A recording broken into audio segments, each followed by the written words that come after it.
이 세상에는 종교들이 굉장히 많이 있습니다.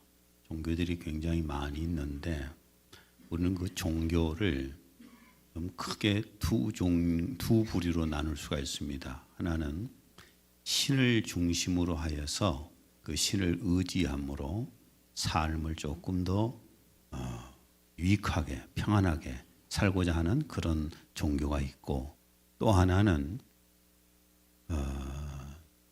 창시자, 그 종교의 창시자의 삶의 궁극 가르침을 그대로 따라서 힘으로 어떤 삶의 궁극적인 목적을 이루고자 하는 것들도 있고 그렇습니다. 신을 인정한 것과 인정하지 않는 두 종교가 있는데, 뭐 신을 인정하지 않고 교훈을 따르는 것은 불교나 또한 유교입니다. 뭐 도교도 그렇지만. 그런데 이런 수많은 종교들 속에는 좋은 가르침은 있겠지만은 확실하게 두 가지가 없습니다. 두 가지가 없는데 그게 뭐냐 하면은 앞으로 일어날 일들을 알려주는 계시가 없습니다. 그 다음에 또 하나는 창시자의 가르침을 따를 뿐이지 그 창시자가 어떤 약속을 해준 것이 없습니다. 그러나 하나님께서는 성경에 확실하게 앞날을 알려주시는 계시가 있고, 또 어떻게 하면은 이루해 주시겠다는 약속이 있습니다. 다른 종교들의 경전에는 이러한 것이 없잖아요. 성경에는 확실한 계시가 있어요. 그러나 다른 종교에는 이런 계시가 없는 이유가 뭐냐면은 계시를 할 수 없는 것이 앞날을 아는 자가 없습니다.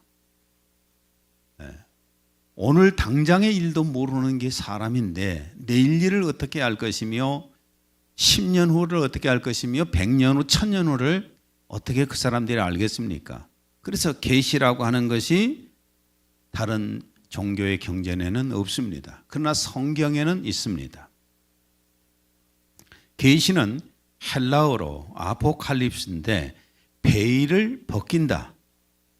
덮어둔 것을 걷어내고 이전에 비밀이었던 것을, 감춰져 있던 것을 드러내준다는 겁니다.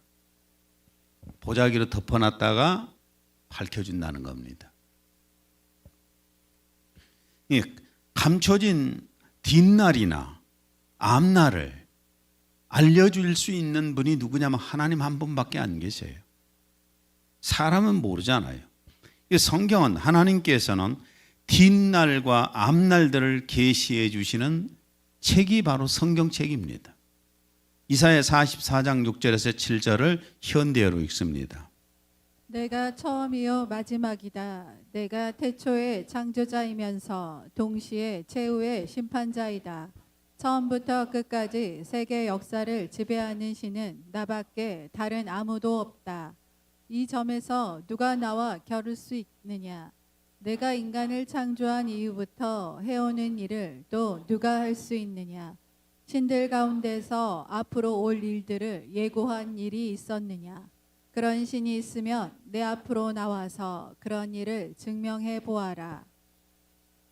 하나님께서 모세를 통해서 노아 홍수 이전 사건들을 전부 계시해 주셔서 창조의 내력들도 알게 해 주셨고, 또한 요한 사도를 통해서 계시를 해 주실 때에 앞으로 일어날 사건들을 알려주셨습니다. 이게 성경에 기록되어 있잖아요. 오직 하나님만이 하실 수가 있는 일이죠. 어떤 종교의 경전이 이렇게 앞날에 일어날 사건들을 알려주겠습니까? 전지하신 하나님만이 오직 알려주실 수가 있습니다. 그래서 성경을 계시의 책이라고 하는 것입니다. 그리고 일반 종교에서는 없는 것이 약속이잖아요. 그러나 분명히 성경에는 약속이 있지 않습니까? 일반 종교는 어느 누구도 약속을 하고 그 약속을 온전히 지킬 수 있는 존재가 없잖아요. 창시자들도 다 죽었으니까. 일반 종교의 근거는 지성이면 감천이라는 겁니다. 약속이 없으니까 지성이면 감천이다. 그래서 뭐 법당에 가서 칠성당에 가서 뭐 신령님께 다 그 예배하고 기도하는 것이 뭡니까? 지성이면 감천일 것이다. 내가 하면 노력하면은 하늘의 감동에서 이루어질 것이다. 그러나 약속이 있는 것은 아니에요. 그러나 성경에는 하나님의 약속들을 확실하게 기록해 주셨잖아요. 한 번도 성경은 내용을 바꾼 적이 없습니다. 마태복음 5장 18절 진실로 너희에게 이르노니 천지가 없어지기 전에는 율법의 1.1획도 결코 없어지지 아니하고 다 이루리라. 모든 종교의 경전들은 그 시대가 변하고 또한 위인들이 나오길 때마다 경전이 바뀌잖아요. 추가되고 뭐 요즘 크리스찬들이면서 비기독인들 이런 사람들이 말하기를 시대에 따라서 성경을 바꿔야 된다고 주장을 막 하는데 이 사람들은 그냥 불신자예요. 그런 사람들 말을 귀담아 들을 필요는 없습니다. 성경은 이런 많은 세상에 있는 경전들은 바뀌지만은 그러나 성경은 단 한 번도 바뀌거나 변한 적이 없습니다. 계시록 22장 18절에 19절 내가 이 책의 예언의 말씀들을 듣는 각 사람에게 증거함이니 누구든지 이것들에 더하면 하나님께서 이 책에 기록된 재앙들을 그에게 더하실 것이요 또 누구든지 이 예언의 책의 말씀들에서 삭제하면 하나님께서 생명의 책과 거룩한 도성과 이 책에 기록된 것들에서 그의 부분을 제하여 버리시리라. 이단들이나 성경 속에서 제할 건 제하고 더할 건 더하면서 아전 인수기억으로 자기들한테 맞춰서 성경을 이용하지만은 그러나 성경은 문자 그대로 성경에 있는 내용을 우리가 받아들여야 되는 겁니다. 왜냐하면 바뀔 수가 없어요. 왜 성경이 바뀔 수가 없느냐? 성경은 인간의 지식으로 기록한 것이 아니라 하나님의 성령님께서 감동을 시켜서 하나님의 뜻을 기록하게 만들었기 때문입니다. 디모데후서 3장 16절 모든 성경은 하나님의 감동으로 된 것으로 교훈과 책망과 바르게 함과 의로 교육하기에 유익하니.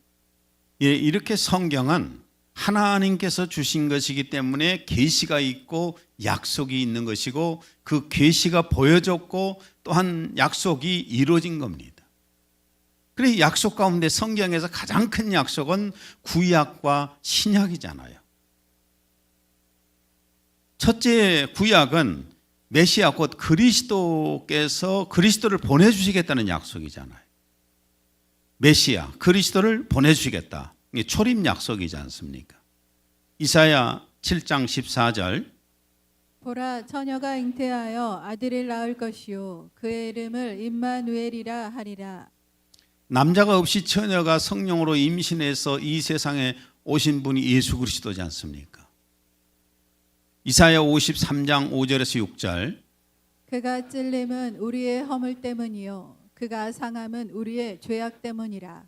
그가 징계를 받음으로 우리는 평화를 누리고 그가 채찍에 맞음으로 우리는 나음을 받았도다.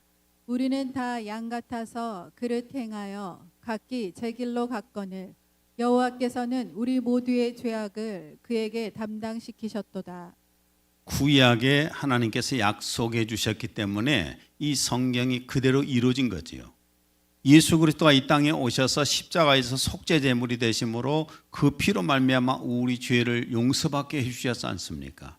그래서 구약은 이루어진 약속이다. 그래서 구약이라고 하는 것입니다. 이미 이루어진 약속들이에요. 그 다음에 두 번째 신약은 신약이 뭡니까? 새로운 약속이란 말입니다. 새로운 약속. 무엇을 새로 약속을 하셨을까? 예수님이 부활하시고 승천하시고 그 다음에 예수님이 가셨잖아요. 그 다음에 약속이 뭐냐면은 예수님이 다시 오신다는 약속입니다. 예수님이 다시 오신다는 약속을 믿습니까? 바울 사도가 데살로니가 전후세에서도 매장마다 예수 그리스도의 재림을 약속하셨습니다. 데살로니전서 1장 10절. 또 죽은 자들 가운데서 다시 살리신 그의 아들이 하늘로부터 강림하실 것을 너희가 어떻게 기다리는지를 말하니 이는 장래의 노하심에서 우리를 건지시는 예수시니라. 하늘로부터 강림하신다고 하셨지요. 그 다음 2장에서도 19절. 우리의 소망이나 기쁨이나 자랑의 면류관이 무엇이냐? 그가 강림하실 때 우리 주 예수 앞에 너희가 아니냐? 2장에서도 강림하신다고 했지요. 3장 13절. 너희 마음을 굳건하게 하시고 우리 주 예수께서 그의 모든 성도와 함께 강림하실 때에 하나님 우리 아버지 앞에서 거룩함에 흠이 없게 하시기를 원하노라. 여기서도 강림하신다고 했지요.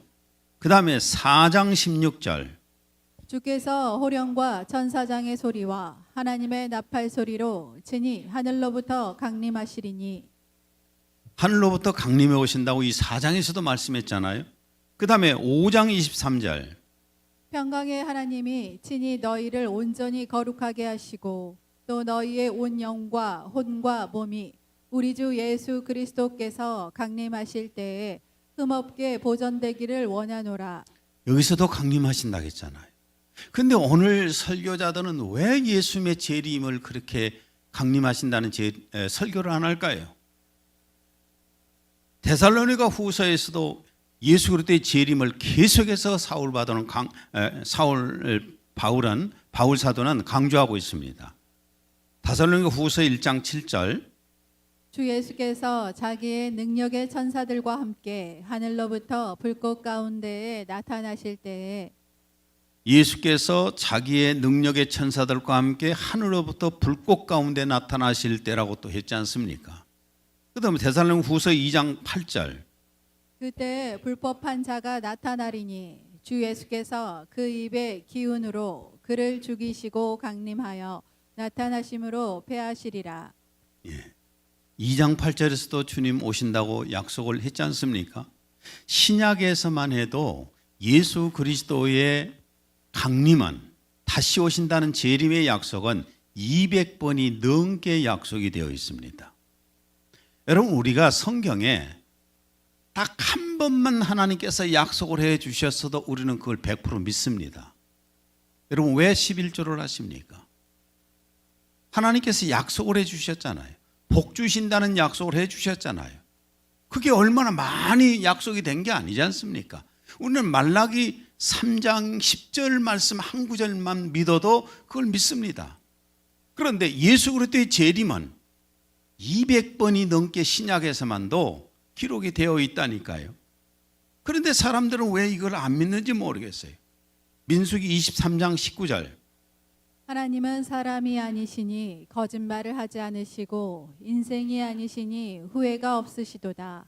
어찌 그 말씀하신 바를 행하지 않으시며 하신 말씀을 실행하지 않으시랴. 예수님이 200번 이상을 다시 오신다고 성경에 기록을 했는데 다시 오실까요? 안 오실까요? 그럼 자, 예수 그리스도의 재림을 강조하지 않는 이유는 무엇 때문일까요? 믿지 않아서예요. 안 믿어지는 겁니다. 그러니까 설교들을 안 하고 있어요. 근데 저는 믿습니다. 예수님의 재림을 확실하게 믿는 사람입니다.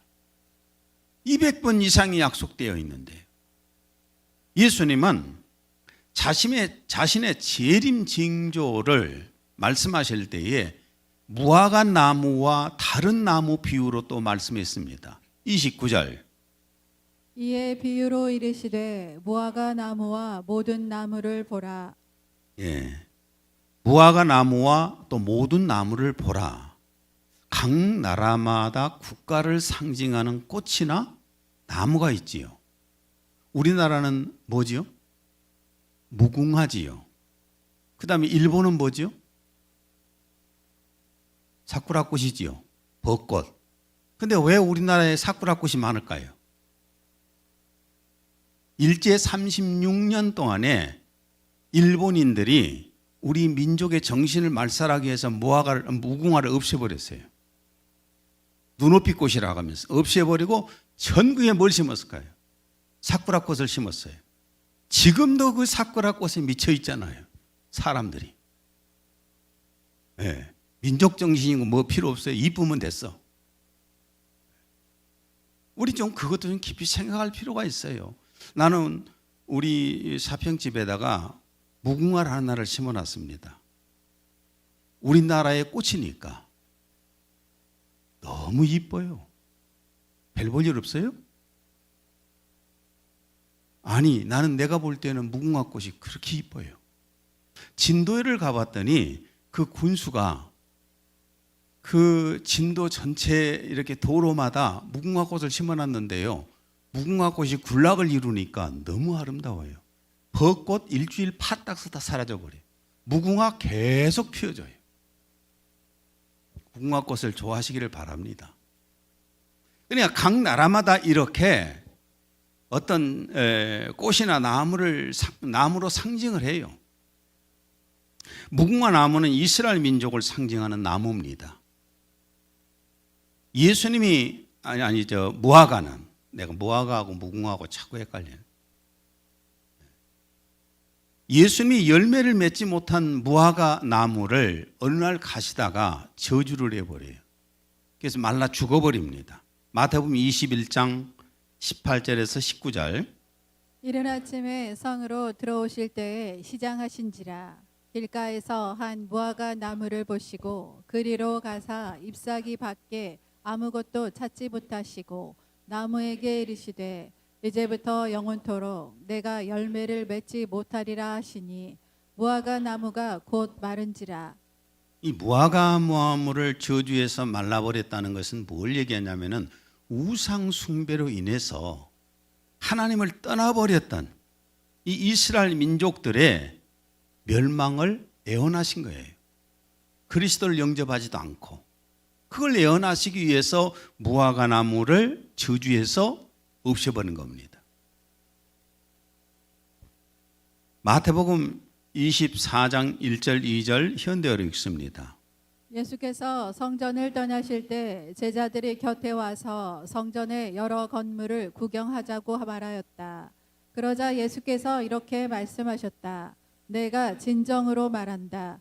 이 모든 건물이 다 무너져 돌 하나도 제대로 얹혀 있지 못할 것이다. 이 말씀대로 AD 70년도에 로마의 티터스 장군에 의해서 예루살렘이 완전히 초토화되어 버렸잖아요. 그리고 성전도 무너져 버렸고 돌 위에 돌 하나도 남지 않게끔 싹 무너뜨려 버렸어요. 그리고 AD 135년에 제2차 유대 전쟁에서 패한 후에는 이스라엘 민족은 나라를 잃고 민족 400만 명이 세계 곳곳으로 도망가서 흩어져서 살아가는 디아스포라 민족이 되었습니다.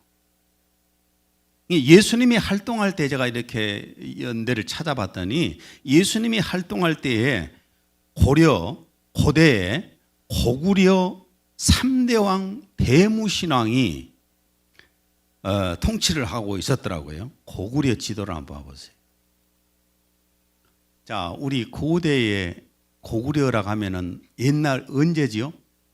옛날 옛적 호랑이 담배 피던 시절이요. 그죠? 이때 예수님이 활동을 하셨습니다. 자, 그런데 이 고대 고구려가 현대에 다시 국토를 찾아서 고구려를 재건한다고 그러면 믿어집니까? 믿어지겠어요? 지금까지 세계 역사일에 역사의 뒤안길로 가버렸던 나라들이 다시 나라를 재건한 적은 단 한 번도 없습니다. 그런데 예수님은 고대 이스라엘이 다시 옛날 그 고토에다가 나라를 독립할 것을 예언하십니다. 29절에 30절. 그들에게 비유로 말씀하시기를 무화과 나무와 모든 나무들을 보라. 그것들이 싹을 내면 너희가 보고 이제 여름이 가까운 줄 너희 자신이 아느니라. 무화과 나무와 모든 나무들을 보라. 그것들이 싹을 내면, 독립하면, 나라를 말하면 독립하면은 너희가 보고 이제 여름이 가까운 줄을 너희가 자신이 아느니라. 예수 그리스도 뒤에 이름을 알게 된다는 겁니다. 다른 나라들도 같이 독립할 것을 말씀하시는 거예요. 이게 이스라엘이 언젠가는 독립해서 옛날 그 땅에다가 나라를 다시 세운다, 이 말씀을 하신 거예요. 언제예요? 옛날 고구려 때 예수님이 활동하셨는데 그때 말씀하신 거예요. 과연 이스라엘과 다른 나라들이 독립을 하였을까? 이스라엘과 다른 나라들의 독립 과정을 한번 살펴보면은요,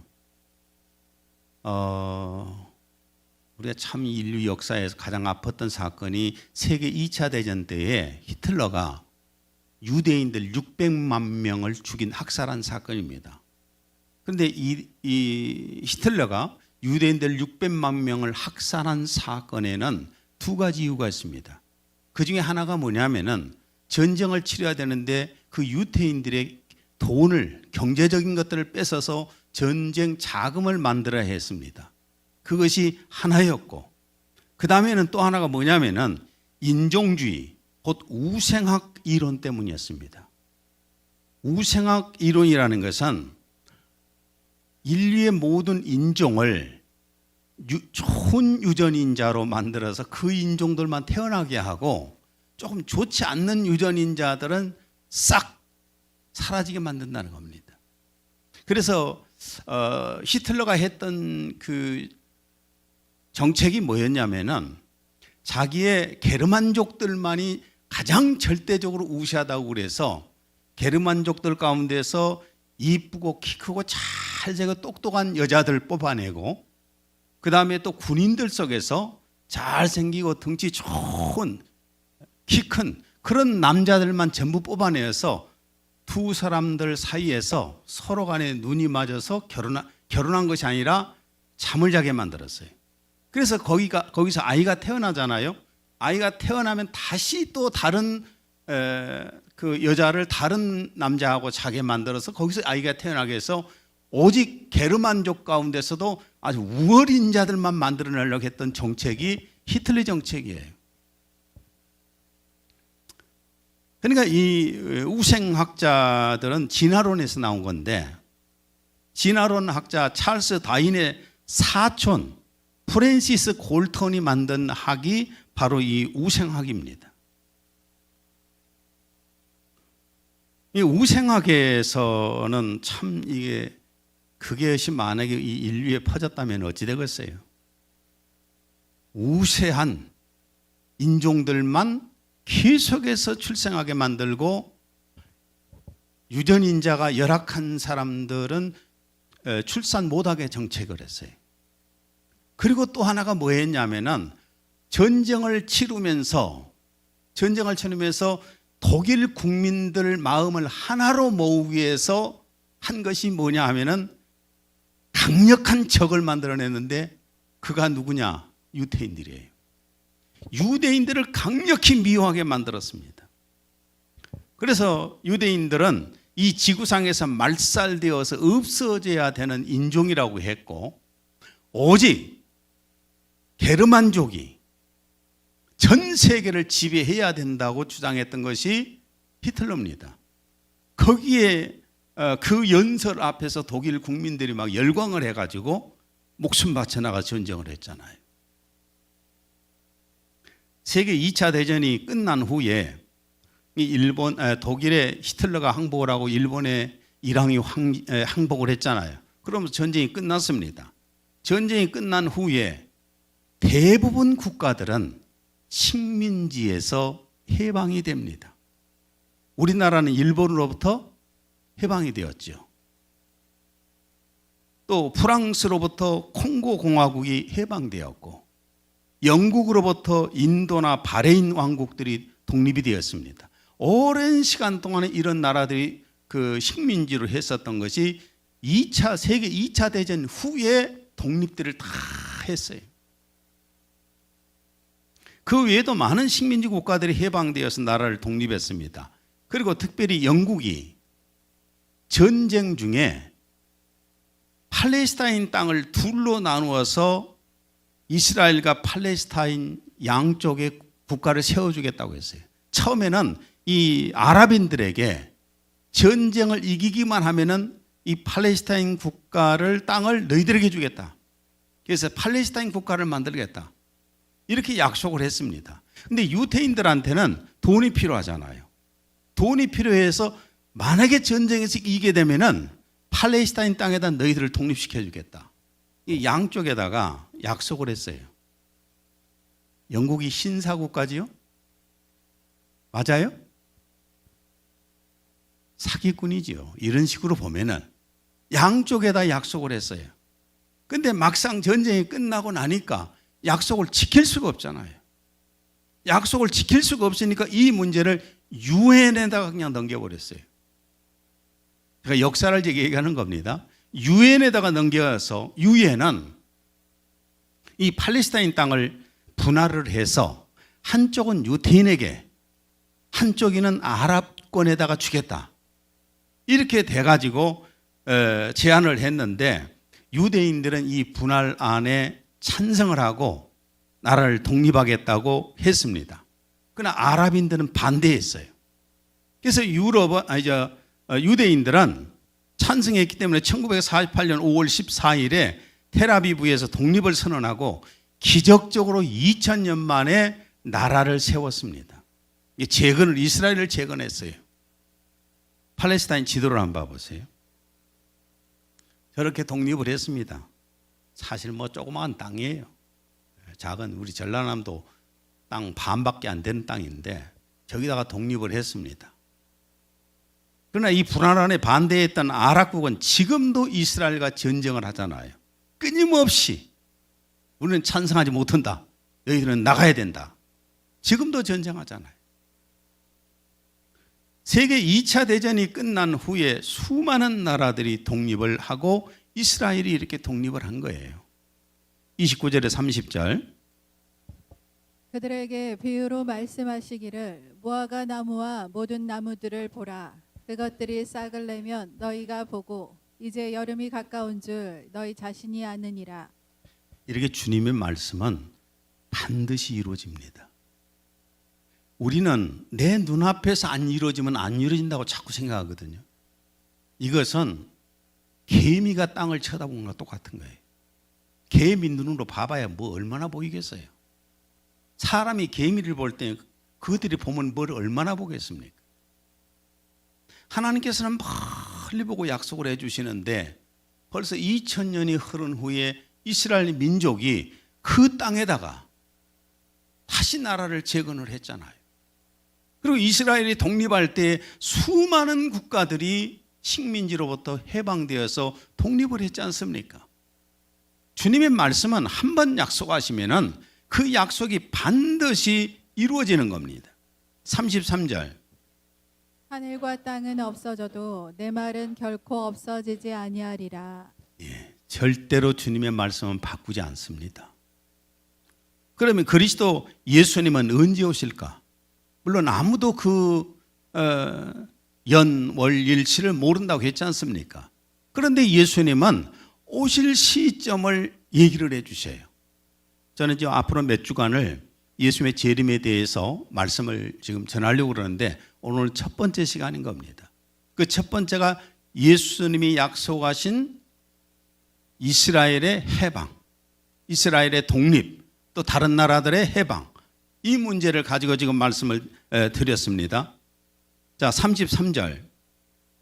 이와 같이 너희도 이 모든 것을 보면 그 일이 가까이 곧 문들 앞에 이른 줄 알라. 어떤 사람들은 뭐 이스라엘을 무화과가 이스라엘이 아니다라고 주장들 하는데 이스라엘 독립 후에는 이스라엘이 독립한 후에는 학자들이 무화과 나무를 이스라엘로 보는 경우가 많습니다. 예전에는 이스라엘의 독립을 못 봤으니까 그냥 학문풀이를 막 했는데 지금은 그렇지는 않아요. 예수님께서 하시는 말씀이 이스라엘이 팔레스타인 땅에 다시 나라를 재건하게 되면은 예수님의 재림이 문 앞에 와 있다는 겁니다. 문 앞에 뭐 하려고 오지요? 문 열라고 있잖아요. 예수님의 재림이 거의 완성이 준비가 됐다는 겁니다. 그래서 문을 열라고 지금 서 계신 상태다라고 성경을 예수님만 말씀하셨어요. 그런데 더 자세하게 예수님 재림 시기를 말씀을 하십니다. 34절. 진실로 내가 너희에게 말하노니 이 세대가 지나가기 전에 이 모든 일들이 이루어지리라. 진실로 내가 너희에게 말하노니 이 세대가 지나가기 전에, 이 세대에 대해서 성경에는 헬라어는 게네아라고 되어 있습니다. 게네아란 말은 동시대의 사람들, 동시대 이스라엘 민족이 독립을 해서 나라를 세우는 것을 본 세대, 또 뭐 한 세대, 종족 이런 의미로 이제 해석을 하는데, 물론 학자들은 여러 가지 해석을 합니다. 그러나 분명한 것은 이스라엘 민족이 독립하기 전에는 해석이 엄청나게 많았어요. 어떤 헬라어 풀이를 하는데 막 이렇게도 해석하고 저렇게도 해석하고 그러잖아요. 이것은 근데 한 가지는 분명히 아십시오. 학자들은 학자가 되어서 논문을 쓰지 않습니까? 논문 한 편이 나와야 학자가 되는 겁니다. 근데 그 논문이 똑같은 걸 쓸 수 있을까요, 없을까요? 똑같은 걸 썼다 하면은 이 사람은 뭘로 걸리죠? 표절로 걸리죠. 그러니까 다르게 써야 돼요.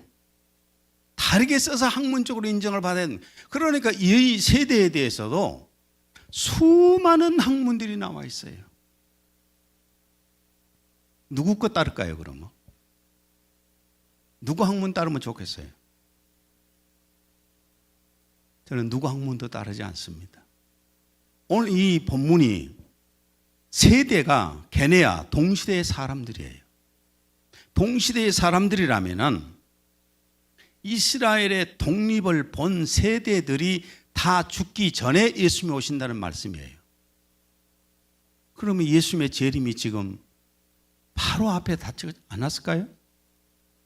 우리가 노아 때처럼 먹고 마시고 시집가고 장가가고 했는데 정신없이 그렇게만 세상을 살아야 될까요? 아니에요. 우리는 예수님의 재림이 바로 눈앞에 닥쳐 있어요.